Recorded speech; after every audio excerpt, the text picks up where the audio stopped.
proposal from the Biden administration would update Title IX to prevent a complete ban on transgender athletes competing in sports. The proposal would let schools enforce some restrictions on transgender student athletes. Some say it just doesn't go far enough because it still lets states decide participation on a case-by-case basis.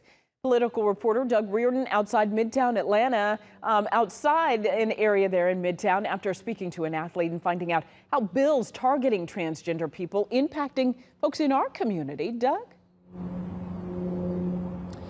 Yeah, good evening. You know, this year alone, just since January, lawmakers in states around the U.S. have introduced a total of 425 bills targeting the transgender community, and 20 states have laws that specifically either restrict or ban transgender athletes from competing in sports, including one that we have here in Georgia signed last year.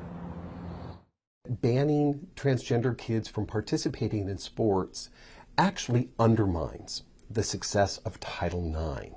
So Jeff Graham, executive director of Georgia Equality, was happy to see the White House make a clarification this week on the landmark law that would prevent all-out bans on transgender athletes participating in high school and college sports. This visual image of a man or a boy putting on a girl's uniform to compete against them to get a scholarship is the narrative that has pushed these laws. That does not happen. But just last year, Georgia passed a law mandating that transgender athletes compete with their gender given at birth.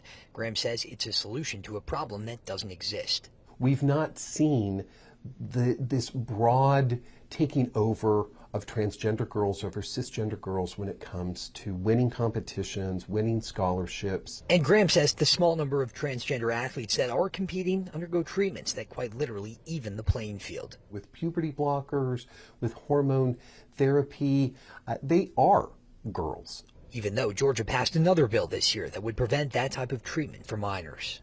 It begins with sports, it moves to medical care. What is next? It obviously feels bigger than just about sport. Asa Kramer-Dickey is transgender and has been playing soccer since they were a kid. Asa now belongs to the Hotlanta Phoenix, a recreational team made up mostly of LGBTQ players who support and encourage each other. Asa finds some irony in the argument that transgender athletes have an unfair advantage. People are really good at basketball because they're really tall. People are really good at football because they're really strong.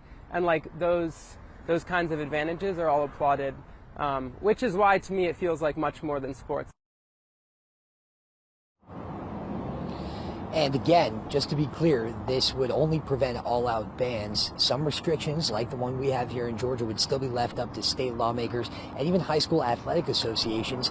And by the way, we did reach out to the Georgia High School Athletic Association today to see if this would impact anything that they're doing.